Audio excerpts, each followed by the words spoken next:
किसी ने सच ही कहा है कि वक्त एक जैसा नहीं होता और दूसरी बात बुरे वक्त का भी बुरा वक्त आता है।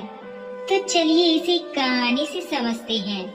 एक बार क्या हुआ, सुबह सुबह एक गुरु अपने शिष्यों को लेकर नदी में नहाने के लिए जाते हैं और नदी के पास जाकर बैठ जाते हैं। गुरु को ऐसे बैठे हुए देखकर बाकी शिष्य भी वहीं बैठ जाते हैं। गुरुजी बस नदी को ही देखते रहते हैं। सुबह से शाम हो गया लेकिन गुरुजी नदी में नहाने के लिए उतरे ही नहीं। वो नदी को लगातार देखते ही जा रहे थे। सभी शिष्य ये देखकर बहुत परेशान हो जाते हैं और उनके मन में सवालों का तूफान उठने लगता है, पर कोई भी गुरुजी के सामने बोलने की हिम्मत नहीं कर पाते हैं। लेकिन एक शिष्य ने हिम्मत करके आदर के साथ गुरुजी को पूछ ही लिया, गुरुजी हम नदी में कब उतरेंगे? क्या आप किसी का इंतजार कर रहे हैं? शिष्य को देखते हुए गुरुजी ने कहा, जब नदी का बहाव बंद हो जाएगा तब हम पानी में उतरेंगे। सभी लोग जवाब सुनकर चौंक जाते हैं। एक शिष्य ने कहा, पर गुरुजी ऐसा तो कभी हो ही नहीं सकता। इतनी बड़ी नदी का बहाव कैसे रुकेगा?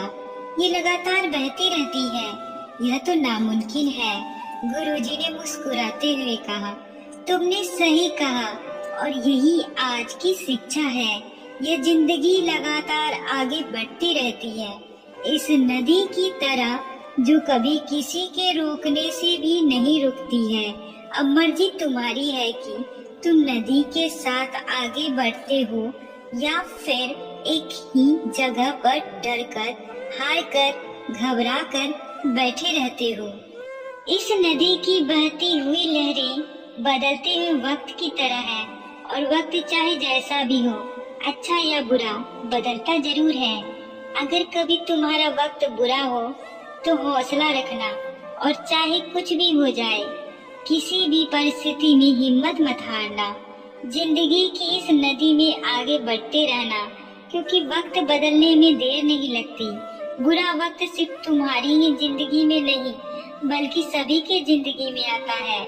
फर्क सिर्फ इतना है कि कोई बिखर जाता है तो कोई निखर जाता है। जिसकी सोच सकारात्मक है और जिसमें सीखने का जज्बा है, वह बुरे से बुरे वक्त में भी अच्छाई को देखता है। ठीक वैसे ही जैसे कोई रात के अंधेरे में चमकते हुए तारों को देखता है। जिंदगी के सुख और दुख